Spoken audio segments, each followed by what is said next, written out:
इन्नल्लाह व मलाइकतहु युसल्लूना अलन नबी या अय्युहल्लज़ीना आमनू सल्लू अलैहि व सल्लिमू तस्लीमा। अस्सलातु वस्सलामु अलैका या सय्यदी या रसूलल्लाह व अला आलिका व अस्हाबिका या हबीबल्लाह। अस्सलातु वस्सलामु अलैका या सय्यदी या खातमुन नबिय्यीन व अला आलिका व अस्हाबिका या रहमतल लिल आलमीन। नबी पाक अलैहिस्सलातु वस्सलाम की पाक और मुक़द्दस बारगाह में हदिया अक़ीदत पेश करने के बाद दुआ है अल्लाह ताला मेरे समेत तमाम मुमिनीन के वालिदैन की कामिल बख्शिश और मग़फ़िरत फरमाए।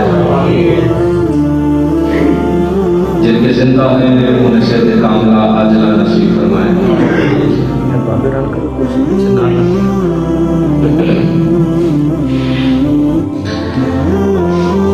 इस मुख्तसर वक्त में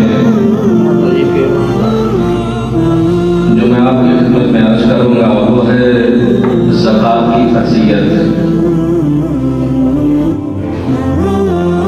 और आगे चलकर मौला अली शेर खुदा करमल्लाहु वजहुल करीम की विलादत बासआदत 13 रजब शरीफ है, तो जितना टाइम मिला उसके हवाले से सलाम अर्ज़ करेंगे। दुआ है अल्लाह ताला हक बात बयान करने की तौफीक अता फरमाए। अल्लाह ने इरशाद फरमाया व अक़ीमुस्सलात व आतुज़ ज़कात, और नमाज कायम करो और ज़कात अदा करो। ये इरशाद बारी ताला अल्लाह ताला ने ज़कात का कुरान पाक में 128 मरतबा इरशाद फरमाया। नमाज के साथ जो जिक्र इरशाद फरमाया वो 183 मरतबा।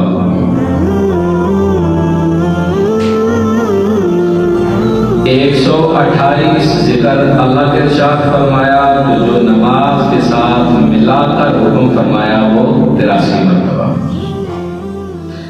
ज़कात का लुग़वी माना है पाक होना।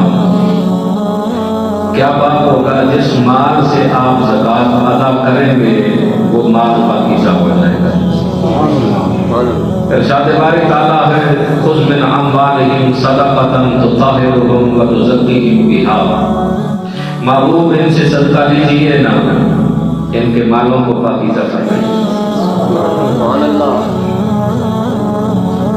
ज़कात का इस्तिलाही माना मखसूस माल, मखसूस मुद्दत, मखसूस लोग, मखसूस मिक़दार में जो दिया जाता है उसे ज़कात कहते हैं। जानवरों की ज़कात,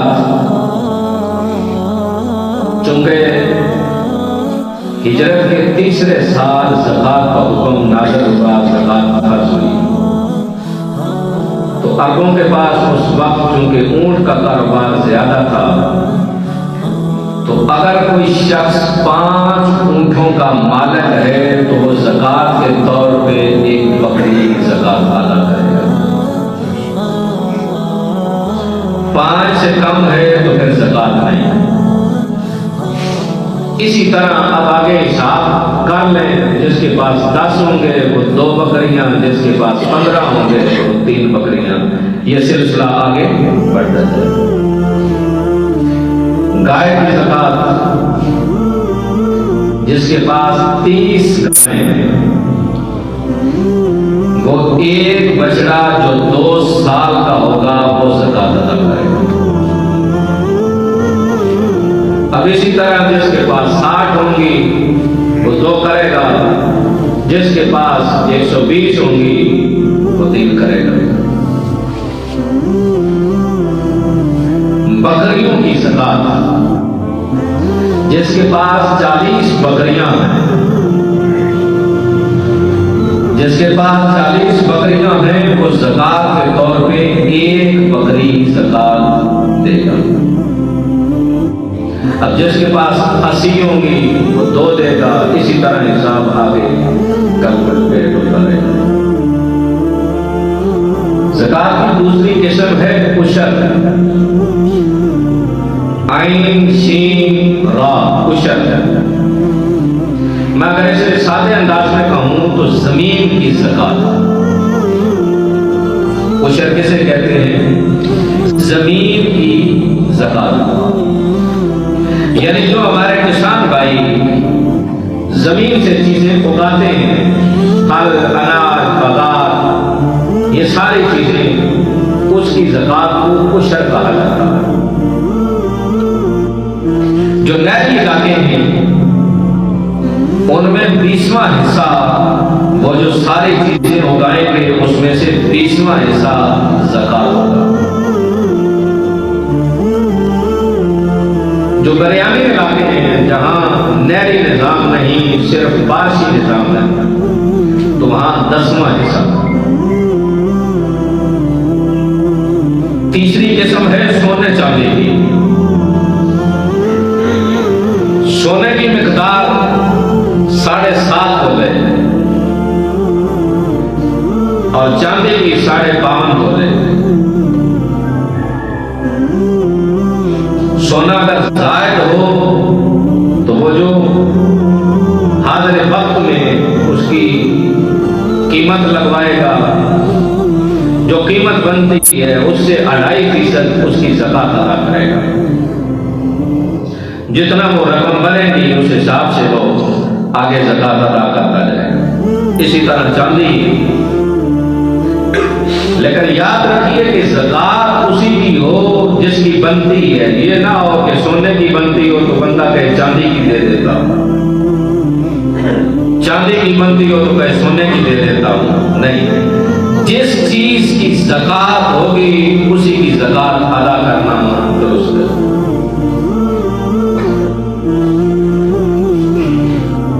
दूसरी चीज, अगर कोई 1 साल की ज़कात अदा कर रहा है और उसके साथ वो पेशगी ज़कात अदा करना चाहता है, यानी अगले साल की भी ज़कात देना चाहता है, तो वो दे सकता है। यानी 1 साल की ज़कात गुजर जाने के बाद दी जाती है। ज़कात का हुक्म रजब के अंदर नाज़िल हुआ, इसीलिए मैंने ये मुनासिब समझा के जिक्र कर दिया जाए। 1 साल की ज़कात दे रहा है, किसी जरूरतमंद ने उसे कहा कि मुझे कुछ और भी जरूरत है, तो वो अगले साल की भी अगर ज़कात देना चाहे तो वो ज़कात दे सकता है। तीसरी चीज, ज़कात अपने शहर से दूसरे शहर मुंतकिल न की जाए। ज़कात अपने शहर से दूसरे शहर मुंतकिल न की जाए। ज़कात की जरूरत थी, बेवा बहन थी, भाई जरूरतमंद था, रिश्तेदार थे, महल्लेदार थे, सोसाइटी अपने शहर में लोगों को जरूरत थी। नहीं, मैं भाई को नहीं दूंगा, ये मेरे मुकाबले में आ जाएगा। क्या करोगे? मैं ज़कात जनाब हॉस्पिटल में दूंगा, लाहौर दे आता हूं, कराची दे आता हूं, इस्लामाबाद दे आता हूं। ना दान तुझे किसने कहा? ना रब की मंशा है, ना उसके महबूब की मंशा है, ना इस्लाम की मंशा है। इस्लाम तकाज़ा क्या करता है? अगर जरूरतमंद बहन है तो उसे दी जाए, जरूरतमंद भाई है तो उसे दी जाए, रिश्तेदारों में दी जाए, महल्लेदारों में दी जाए। लेकिन हमारी तो सोच इतनी गिर चुकी है कि हम तो किसी से भला भी नहीं करना चाहते। ज़कात जैसा अजीम फरीज़ा जो रब ने रखा, वो इसीलिए रखा था कि चलो किसी का वैसे गुजर बसर हो जाएगा तो जो जरूरतमंद होगा उसे इसके साथ गुजर बसर हो जाएगा। मौला अली शेर खुदा करम अल्लाह वजल करीम आप फरमाते थे, जहां 1 दिरहम रिश्तेदार पे खर्च करना बाकी लोगों पे 10 दिरहम खर्च करने हैं। आप फरमाते हैं कि वो 10 दिरहम का अजर कम रह जाएगा, वो 1 दिरहम का अजर बढ़ जाएगा, क्योंकि वो रिश्तेदारों पे खर्च किया गया।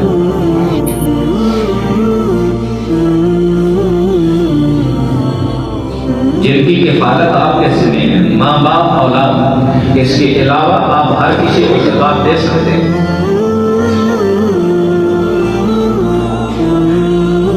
लेकिन हम नहीं देना चाह रहे, न किसी की मदद करना चाह रहे। अल्लाह अकबर। हज़रत सैयद आयशा सिद्दीक़ा रज़ियल्लाहु ताला अन्हा, आप जब किसी को कोई चीज भेजती ना, तोहफा भेजती, सदका भेजती, तो साथ खादिमा को कहती कि आप ना वहां जाकर देने के बाद ध्यान करना, वो ये तोहफा वसूल करने के बाद कहते क्या। खादिमा गई, जाकर तोहफा दिया, उन्होंने वसूल किया, वसूल करने के बाद उन्होंने ढेर सारी दुआएं दी। खादिमा वापस आई, सैयदा आयशा सिद्दीक़ा रज़ियल्लाहु ताला अन्हा पूछती हैं खादिमा से, क्या कहा उन्होंने? कहा बीबी पाक, जब मैंने उन्हें दिया, लेने के बाद उन्होंने आपको ढेर सारी दुआएं दी हैं। आपने फरमाया अच्छा? कहा जी। कहा अब बैठ जाओ मेरे पास, मैं दुआ करती हूँ, तू आमीन कहती जा, हम उनके लिए दुआ करते हैं। बीबी ने दुआ फरमाई, खादिमा ने आमीन कही। खादिमा थी ना, बाद में कहा बीबी पाक, दुआ करना तो उनका काम था, आपने तो सदका भेजा है, दुआ देना तो जरूरी था ना, उन्होंने दुआ दी है, आपने उनके लिए क्यों दुआ की है? कहा मेरे पाक नबी अलैहिस्सलातु वस्सलाम ने फरमाया, जब तुम किसी को कोई सदका, कोई खैरात, कोई ज़कात, कोई तोहफा देते हो, वो बदले में तुम्हारे लिए दुआ करते, तुम्हारा हिसाब बराबर हो चुका है, इसलिए उन्होंने हमें दुआ दी, हमने उन्हें तोहफा दिया, उन्होंने हमारे एहसान का बदला बराबर कर दिया। दुआ उन्होंने हमें दी, हमने दुआ उनको दी, इसलिए दुआ दी ताकि सदके का अजर बाकी रह जाए। हमने तोहफा भेजा था, उन्होंने दुआ देकर पूरा कर दिया, हिसाब बराबर हो गए। इसलिए दुआ की है उनके लिए, ताकि जो दुआएं उन्होंने हमें दी हैं, बदले में हमने दुआएं उनको दे दी हैं, जो सदका भेजा है उसका हिसाब बाकी रह जाए। ऐसी फकीर की चोली 10 रुपये पा के तो सारा दिन तो बड़ा ही वो मिस्कीन बाबा सारा दिन दुआएं ही देता रहे, लेकिन हम दुआओं पे नजर नहीं ना रखते। हम तो 10 रुपए जो उसकी झोली में डाले थे तदलील करके, हम तो वो नजर रखते। अल्लाह अकबर। मसारफ़े ज़कात 8 हैं। कितने? 8 आयत मुक़द्दस कुरान पाक में मौजूद है। इन्नमा सदक़ातु लिल-फ़ुक़रा'i वल-मसाकीन वल-आमिलीना अलैहा वल-मुअल्लम। पहला फ़ुक़रा, फ़कीर की जमा है। फ़कीर 2 किस्म के, एक वो जिसके पास कुछ ना हो, गुजर बसर बड़ा नाज़र कर रहा हो, दूसरा वो जिसके पास कुछ ना कुछ है तो सही, लेकिन सफेद गोश है, सफेद हाथ भी नहीं बढ़ाना चाहता, लेकिन गुजारा भी नहीं पड़ा। ज़कात दी जा सकती है ऐसे लोगों। जो सवाल आपके ज़हन में है, यही सवाल किसी के ज़हन में आया तो उसने इमाम जाफर सादिक रज़ियल्लाहु ताला अन्हु से किया। कहा हुज़ूर फलां लगता है कि उसको नहीं देनी चाहिए, लेकिन क्या दे दे तो लग जाएगी? आपने जो जवाब इरशाद फरमाया ना, कमाल जवाब इरशाद फरमाया, अल्लाह ने कितनी नेमतें दी हैं, क्या तू सारी नेमतों का हकदार है? अल्लाह ने जो नेमतें दी हैं, सारी नेमतों का तू हकदार है? नहीं। तो कहा फिर तेरा काम तराजू रखना नहीं, तेरा काम है दे देना, लगे तब भी उसका मामला, न लगे तब भी मामला हो जाने कब जाने।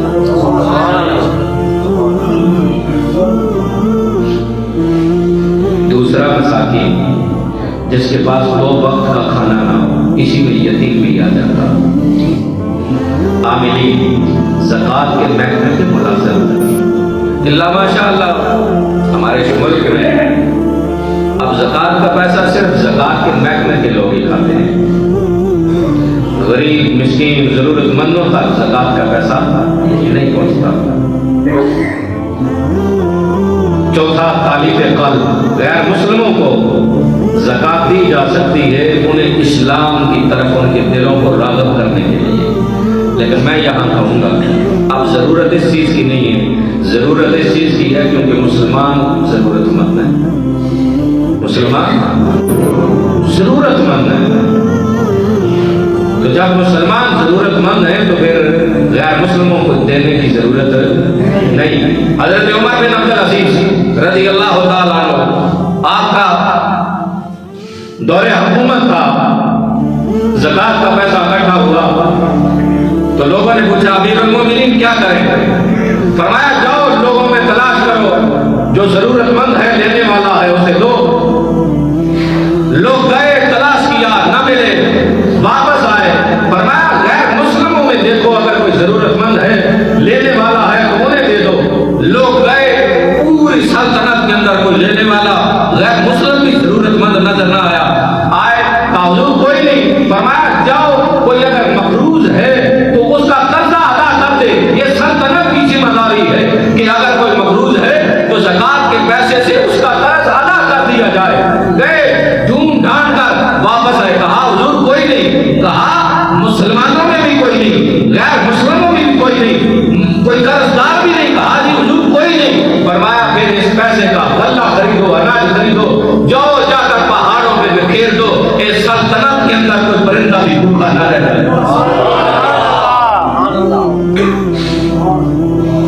माशाअल्लाह, वो भी इस्लामी सल्तनत, इस्लामी हुक्मरान, और आज इस इस्लामी मुल्क, इस्लामी सल्तनत, इस्लामी हाकम,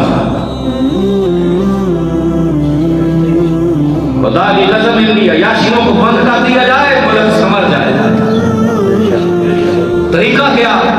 ये क्यों नहीं चाहते कि उलमा की हुकूमत आए? इनको पता है सारा सिस्टम हो जाएगा। हज़रत अबू बकर सिद्दीक खलीफा बने थे ना, लोगों ने कहा अमीरुल मोमिनीन कितनी तनख्वाह मुकर्रर करें? फरमाया जितनी एक मजदूर की। खलीफा वक्त हो, तनख्वाह मजदूर जितनी हो। किसी ने कहा हुजूर गुजर बसर ना हुआ तो कहा मजदूर की तनख्वाह बढ़ा दूंगा।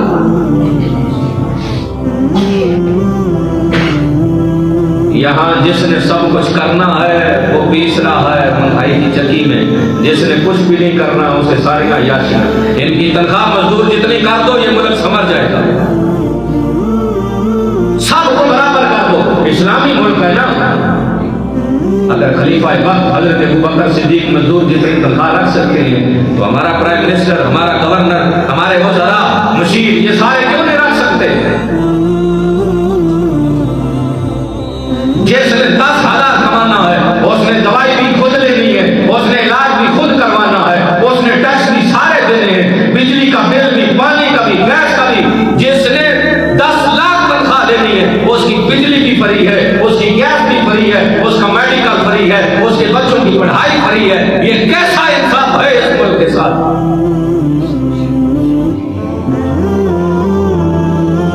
हज़रत उमर बिन अब्दुल अज़ीज़ की सल्तनत ने ये सबक दिया कि अगर ज़कात का पैसा इकट्ठा हो तो सल्तनत का हाकिम उसे ज़रूरतमंदों तक पहुँचाए। अल्लाह का फर्ज। 5वां तरीका गुलाम आज़ाद करना। अब चूंकि गुलामों का कल्चर तो हमारे मुल्क में है नहीं, हमें बस सिर्फ यही खुशखबरी देते हैं। वो हमने रमजान के महीने में तो ईद की खुशी में जो दहशतगर्द हमारी जेलों में बंद थे उन्हें हमने रिहा कर दिया, फिर उन्होंने अंजाम आपको दिखलाया। छठा, गारिमीन, कर्जदार। अगर कोई ऐसा कर्जदार हो कि जो अपना कर्जा अदा न कर सकता हो, आप ज़कात के पैसे से उसका कर्ज अदा कर सकते हैं। सालमा फी सबीलिल्लाह, यानी रफ़ाए आमा के काम, हैंड पंप लगवा दिया, कोई नाली बनवा दी, सड़क बनवा दी, को मदरसा बनवा दिया, को जनाज़ेगाह बनवा दी, ये सारे रफ़ाए आमा के काम हैं। लेकिन मैं यहाँ भी यही अर्ज करूँगा, जब बहन बेवा है, ज़रूरत है, वो दर दर पे हाथ फैला रही है, तो फिर जनाब जनाज़ेगाह की ज़रूरत नहीं, उस बेवा बहन की ज़रूरत है। अगर भाई ज़रूरतमंद है, उसके बच्चे भूख की वजह से मर रहे हैं, तो फिर जनाब हैंडपंप की ज़रूरत नहीं, कूलर की ज़रूरत नहीं कि हर आने जाने वाला कहे फलां चौधरी साहब ने ये कूलर लगवाया। कूलर की ज़रूरत नहीं। रब कल क़यामत के दिन आपसे ये पूछेगा, जब तेरा भाई भूखा मर रहा था, बच्चे मर रहे थे, कूलर लगवा रहा था, उसकी खिदमत क्यों नहीं? ज़कात को तमाशा ना बनाओ।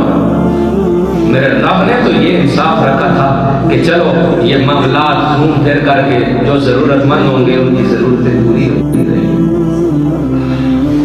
8वां इब्न सबील, ऐसा मुसाफिर जो रास्ते में किसी हादसे का शिकार हो जाए या किसी वजह से मामलात उसके खराब हो जाए, आप ज़कात के पैसे से उसे माली इमदाद कर सकते हैं कि जो अपनी मंजिल मकसूद तक पहुंच जाए।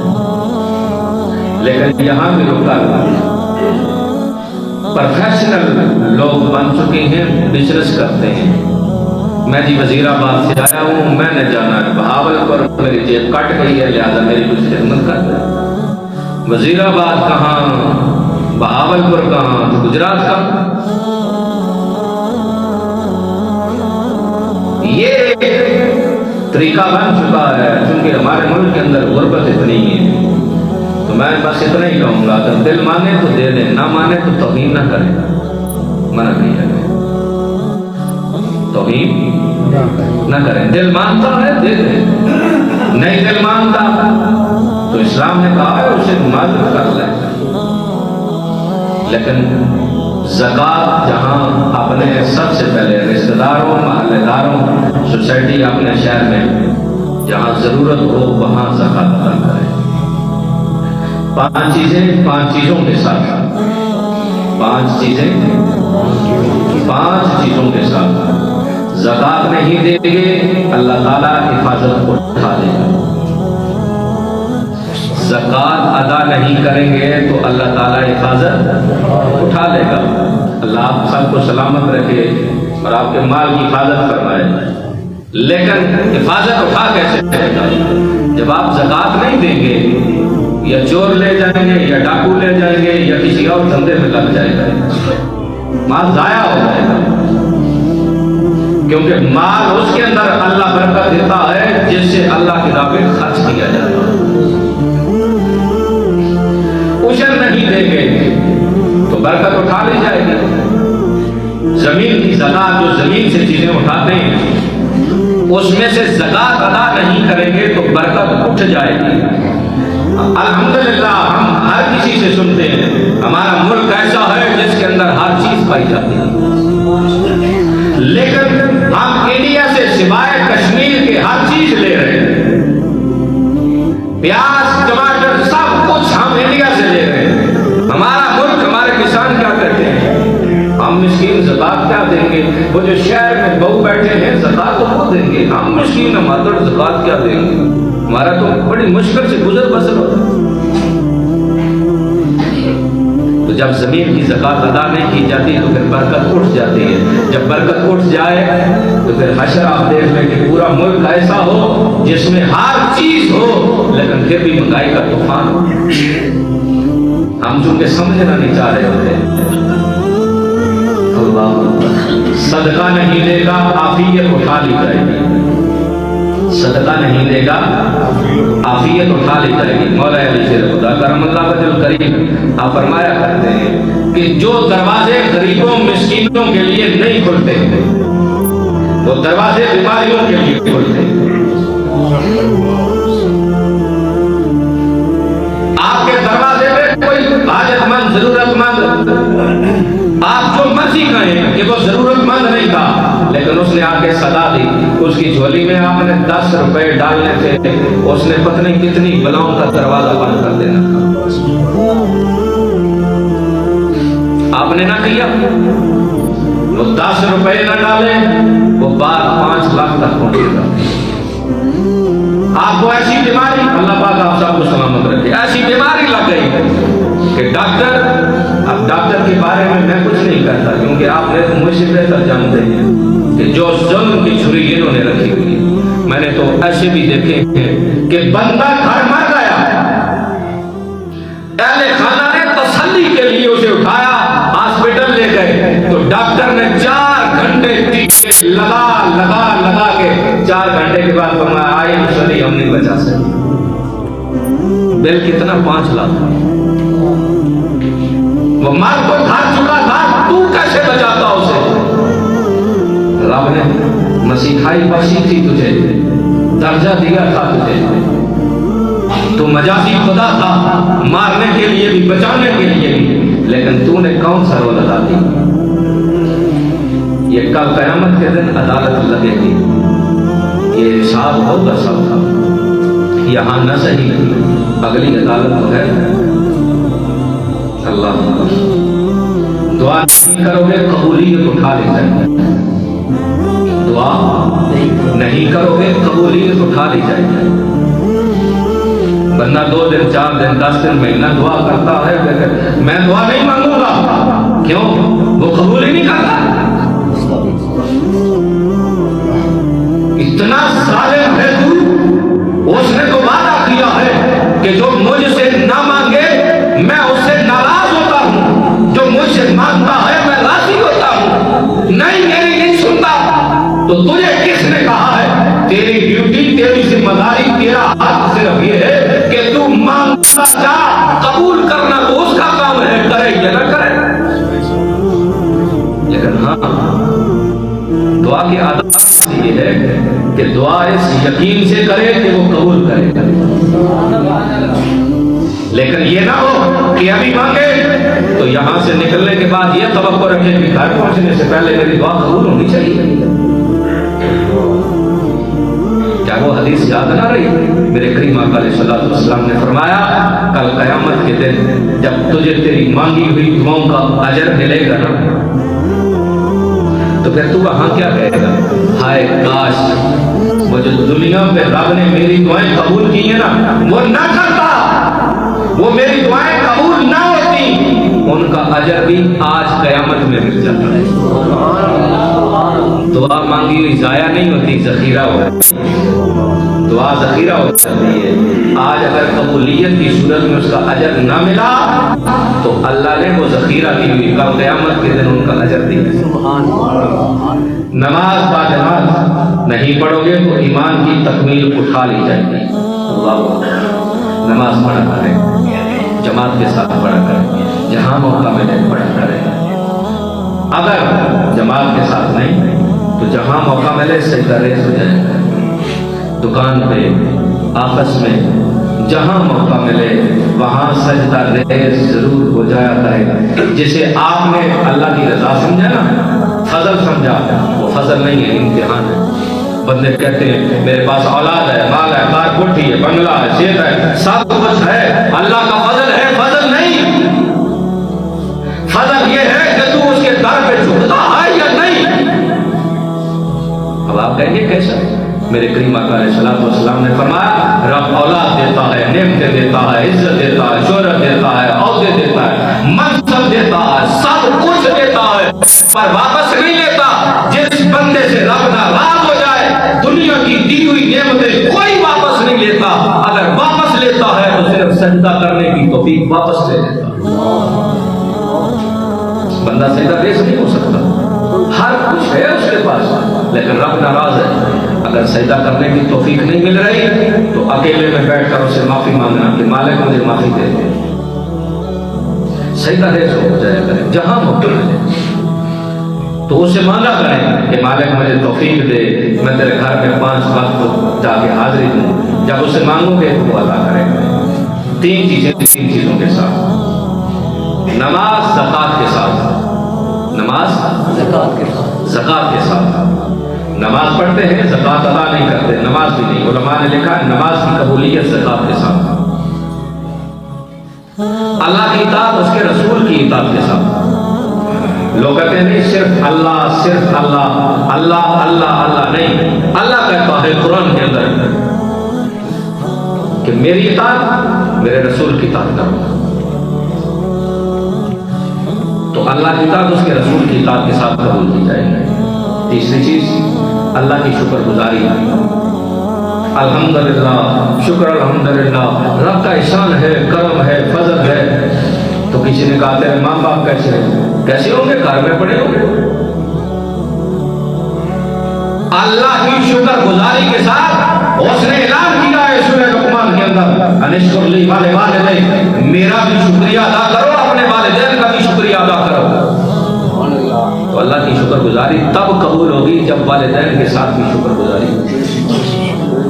माँ बाप घर तड़प रहे हो तो बेटा तस्वीर लेके मस्जिद में बैठा हो, कोई शुक्रगुजारी कबूल नहीं होगी, कोई शुक्रगुजारी नहीं होगी।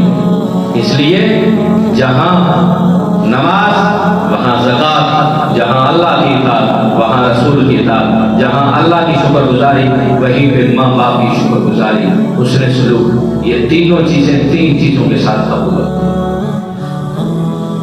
अल्लाह ताला मुझे और आपको अमल की तौफीक अता फरमाए। आमीन सुम्मा आमीन। व आखिर दावाना अनिल हम्दुलिल्लाहि रब्बिल आलमीन।